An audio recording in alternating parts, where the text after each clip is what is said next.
Que a boa mão de Deus esteja com você.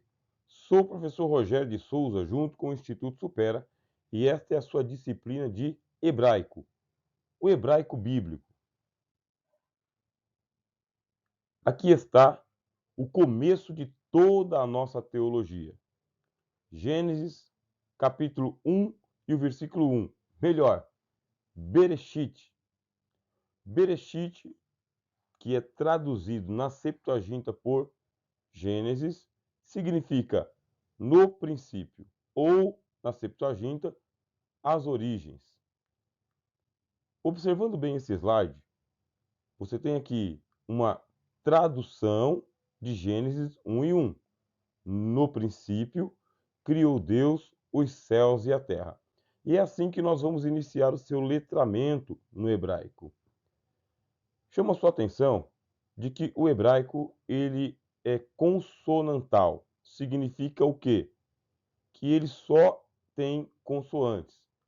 22 consoantes. E as vogais? A, E, I, O, U. No original isso não existe.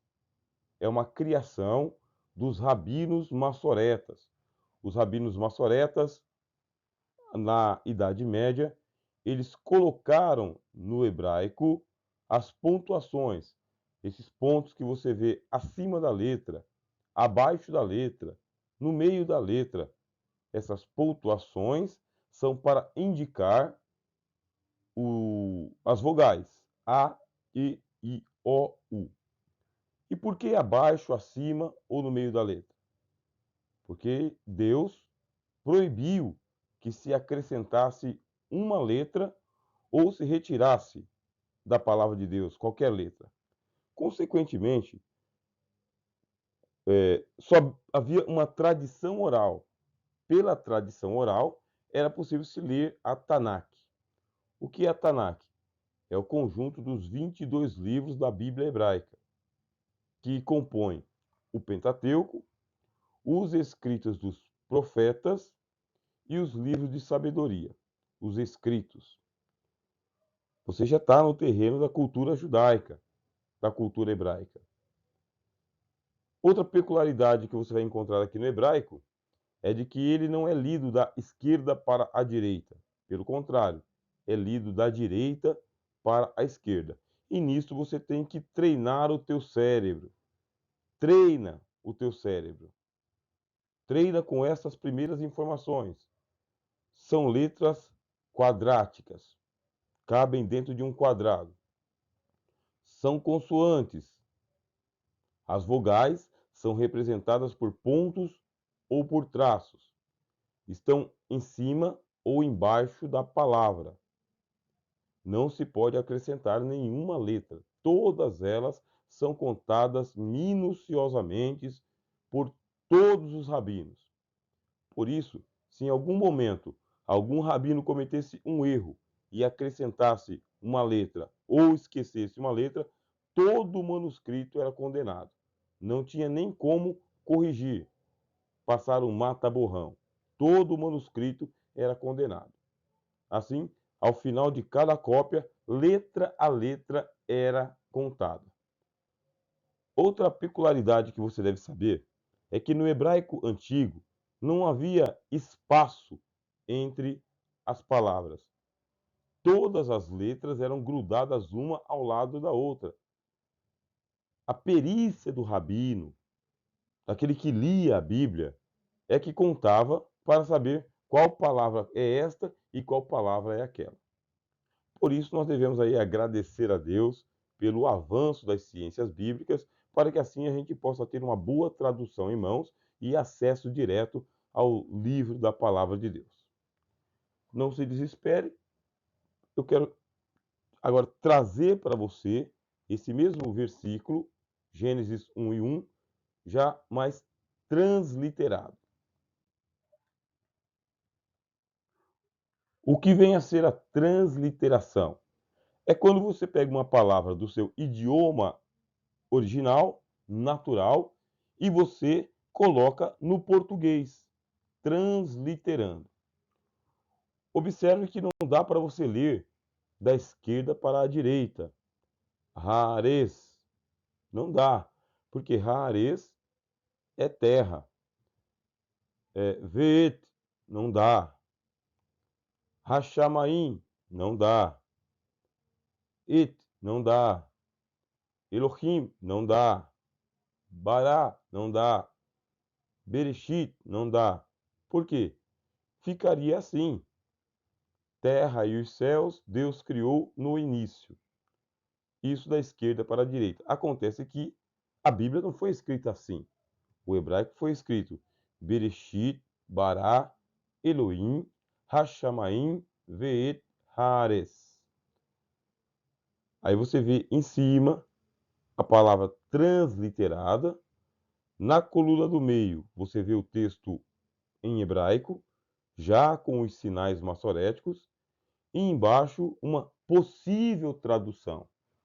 E você vai perceber ao longo desta aula aqui o porquê que eu estou dizendo que é uma possível tradução. Agora, veja só que está em colunas. Colunas. A primeira você vê Bereshit, Bará, Elohim, Et, Hashamaim, Vet, Haares. Aí você vê na segunda coluna, já um pouco maior, de novo, Bereshit, Bará, Elohim. Terceira coluna, Et, Hashamaim, Vet, Haares. Pronto. Vai treinando, tá bem? Treinando, olhando para as letras em hebraico e para a transliteração. Ah, não consigo ler nada do hebraico. Até o final dessa aula, quantas vezes for necessária você vai assisti-la, você vai conseguir sim recitar essa primeira parte do versículo. Então veja lá. Bereshit bara Elohim et Hashamaim ve'et haaretz. Quantas vezes for necessário. Aqui nós vamos utilizar o léxico. Léxico de Strong. Strong, ele foi um lexógrafo. O que é um lexógrafo? Uma pessoa que estuda desde a origem do vocábulo.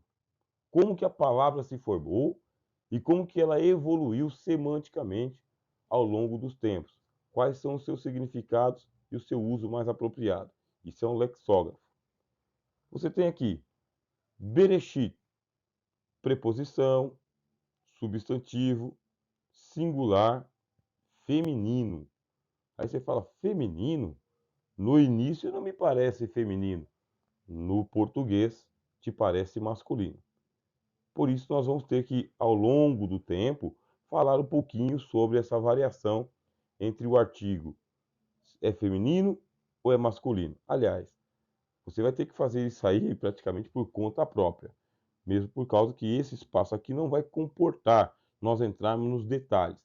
Você está na fase do letramento ou da alfabetização, assim como aconteceu também na disciplina de grego. O que significa o Bereshit? Primeiro, começo, melhor, chefe. De novo, começo, primeiro, chefe, parte escolhida. Mas por que chefe? Aí daqui a pouco você vai saber por que chefe. Bará. Verbo cal, perfeito. Terceira pessoa do singular masculino. Significa criar, modelar, formar, moldar, Deus, criar sempre com Deus como sujeito, do céu e da terra, de homem individual, de novas condições e circunstâncias, de transformações, ser criado, do céu e da terra, de nascimento, de algo novo, de milagres, cortar, cortar, ser gordo, para engordar. Como assim? A ideia do bará é criar originalmente. Só Deus pode criar originalmente. Nós não conseguimos fazer a criação porque nós sempre estamos trabalhando com aquilo que já temos anteriormente, algo criado.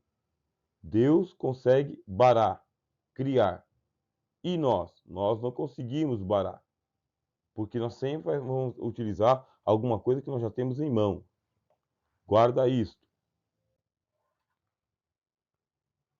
Elohim ou Elohim. Os judeus, para evitar falar o santo nome de Deus em vão, eles falam em Elohim, mas o texto bíblico é Elohim. Substantivo masculino plural. Plural, sim. Se fosse Eloá, seria Deus no singular. Ponto. Mas quando a palavra termina assim, in, representa que a palavra é plural no hebraico. O in dá uma conotação de pluralidade. Na hora de fazer a tradução, traduziu-se por Deus. E só pode ser traduzido por Deus? Não. Em algumas ocasiões, é traduzido por deuses, quando se aplica, no caso, a anjos. Às vezes, os anjos são chamados de Elohims. E, nesse caso, não quer dizer que eles sejam deuses, mas que há uma pluralidade, porque eles são filhos de Deus.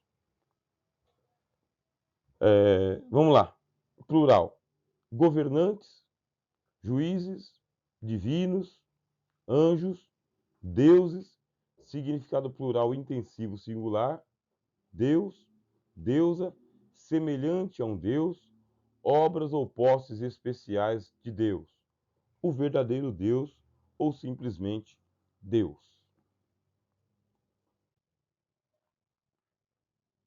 Hashamaim. Hashamaim, céu, céus, céu, céus visíveis, céu, como morada das estrelas, como universo visível, o céu, a atmosfera, céu em letra maiúscula, como a morada de Deus.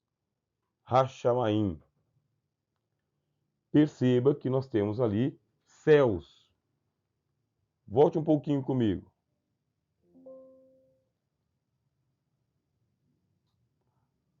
Quando nós falamos Elohim, deuses, Hashamaim, céus, percebeu o plural?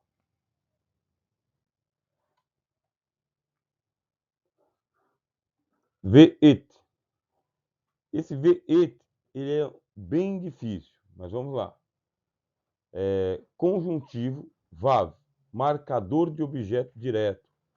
Sinal do objeto direto definido, não traduzido em inglês, mas geralmente precedendo e indicando o acusativo. Como eu disse, tem uma dificuldade em traduzir esse vet.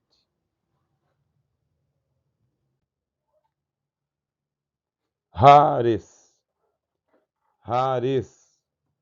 Lembra do Hashamaim, céus, no plural. Hares, a terra, no singular. O que nós temos até o momento? No princípio, criou Deus os céus e a terra. Aí o hebraico de Strong, artigo, substantivo, singular, feminino. Terra, terra inteira, em oposição a uma parte.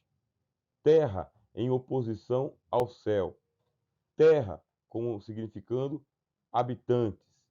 Terra, que pode ser país, território, distrito, região, território tribal, pedaço de chão, terra de Canaã, Israel, habitantes da terra, Sheol, terra sem retorno, submundo, cidade, estado, chão, superfície da terra, chão, solo, povo da terra, espaço ou distância do país e por aí vai. Agora, eu trago para você aqui um recorte de um artigo que fala sobre a problemática deste versículo tratada por rabinos. Aí, essa interpretação, a problemática, é chamada de midrash.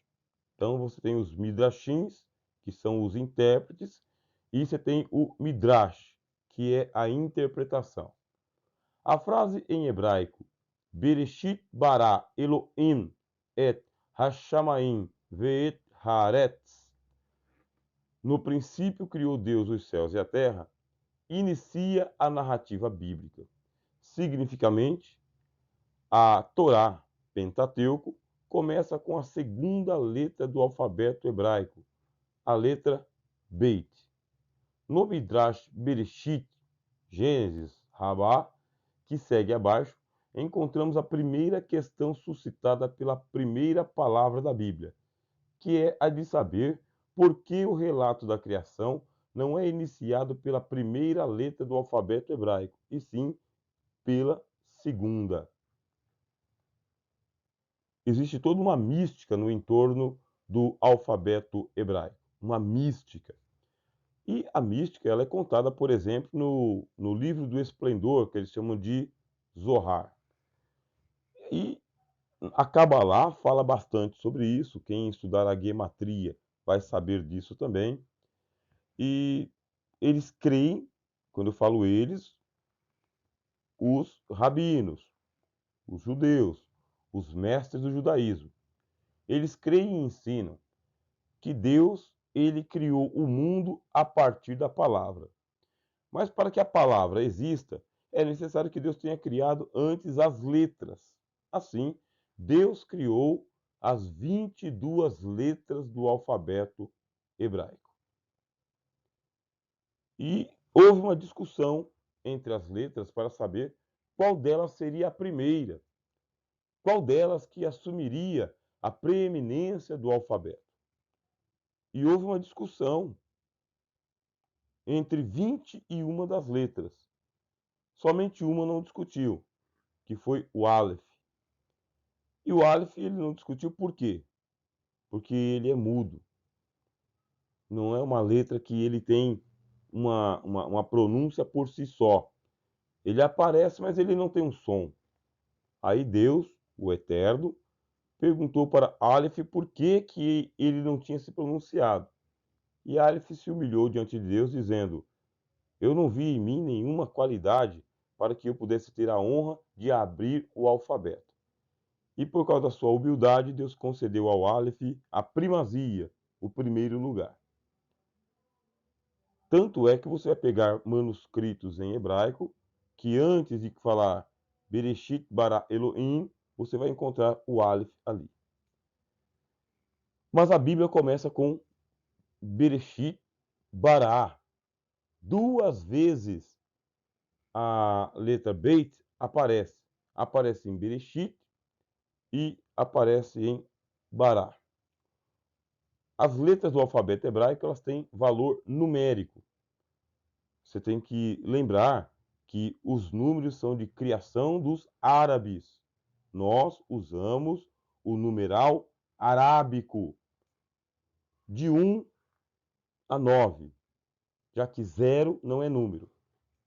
0 ele é colocado ali como uma criação para representar o vazio, o que não pode ser contado. Mas aí já é outra história. Então nós utilizamos o numeral arábico. E como faziam os povos antigos? Usavam as letras e essas letras elas tinham um valor numérico. Aqui no caso, Beit tem valor numérico de 2. Aí aparece 2 em Bereshit e aparece 2 em Bará, 4. E com esse número 4 vai ter toda uma mística da Cabala e da Gematria, toda uma mística andando pela Bíblia Sagrada. O que você está lendo agora é a palavra Bereshit. Aqui eu estou com o Bereshit de acordo com o Codex Alepo. Como você vê, não tem pontuação. Dramático, hein? Como ler o hebraico se não tem vogais? Como saber qual é o A, B, o A, E, I, O, U? Os rabinos faziam isso porque memorizavam a Bíblia inteira. Você lembra que eu disse que não havia nem espaçamento entre as palavras? Eles tinham uma tradição oral, e a tradição oral ajudava eles a ler a Bíblia.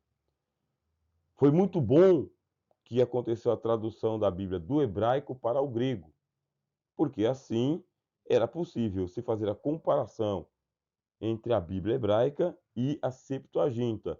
E com isso aí, o evangelho pôde ser pregado depois, utilizando-se a Bíblia hebraica traduzida para o grego.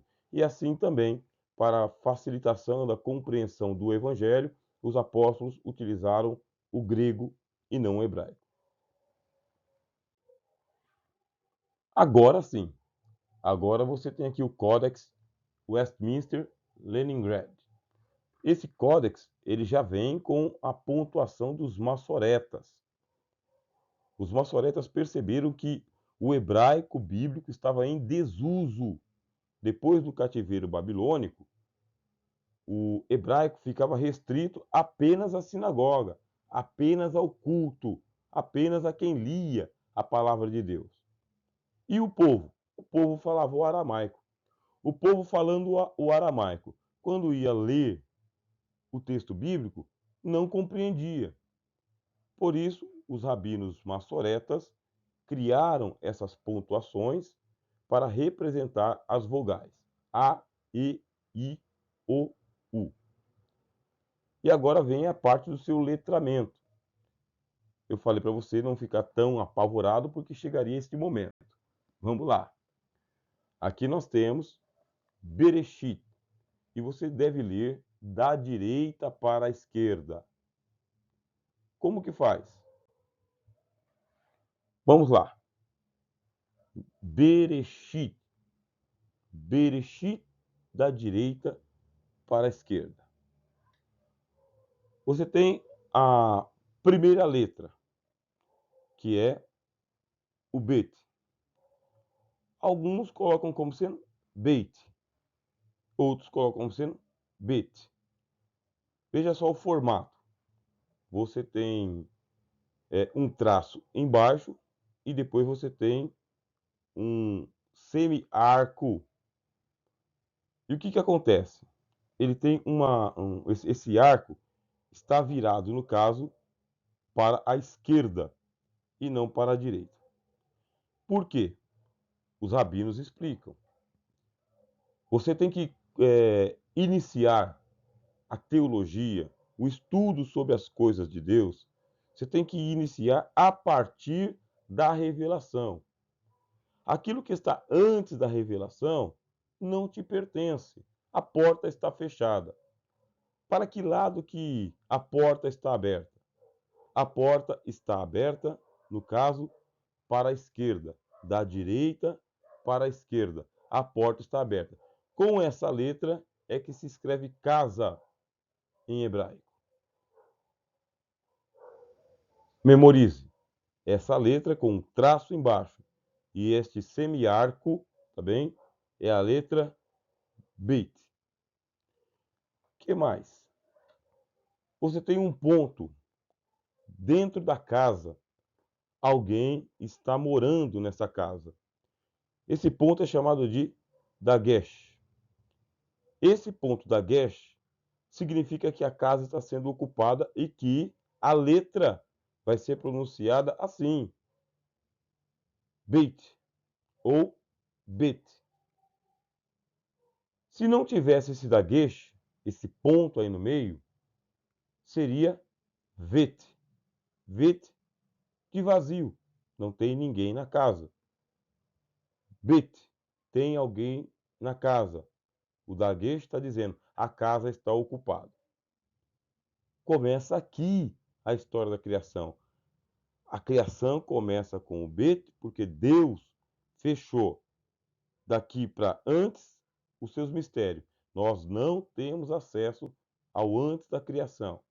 Nós temos acesso a partir do princípio. E já começa com alguém morando na casa. Que mais? Embaixo desta letra, você vê esses dois pontos. E esses dois pontos, ele vai estar debaixo de todas as consoantes do alfabeto hebraico para indicar que esta letra Bet, ela tem uma pronúncia rápida, Bet. Somente isso. Quando nós vamos escrever o nosso alfabeto, B, C, D, F, G, nós não colocamos o E. Você não coloca o E? Veja só. C, D, F, G. Nós colocamos o E. Eles colocam o Sheva para dizer qual que é o nome desta letra e que ela tem que ser pronunciada rapidamente. Esse Sheva vai estar debaixo das consoantes do hebraico. E como que se pronuncia? Ela é equivalente à nossa letra B. Só isso. B. Por isso nós temos no alfabeto hebraico o Aleph Bet. Aleph, a primeira letra, Bet, a segunda letra. E para nós, alfabeto, porque a gente pega lá dos gregos, né? O alfa e o beta e transforma no alfabeto. Acontece que o alfa, beta dos gregos vem depois de Aleph, Bet. E essa primeira letra, ela é o nosso B. Continuando. Temos agora a segunda letra, que é o Resh. Veja como que ela é idêntica ao Bet. O que que muda? O traço embaixo. Ela não tem o traço embaixo. Então, ela se torna no Resh. O que mais? Você vê a pontuação embaixo dela. Essa pontuação é a letra E. E a letra E, no hebraico, chama-se Tsere. Esses dois pontos que estão embaixo é o Tsere. Aí você vai fazer o quê? Vai ler o R. O R junto com o E. Você tem o B de Bet. Lembre-se que o Sheva ele já está colocando a pronúncia da letra. Veja que o Resh está sendo pronunciado, brr, está sendo pronunciado, mas você tem o Tsere embaixo, a letra E. Portanto, não é brr, é berê. Então, berê. Algo interessante. Você tem aqui o Aleph. Só que o Aleph no hebraico é uma letra muda.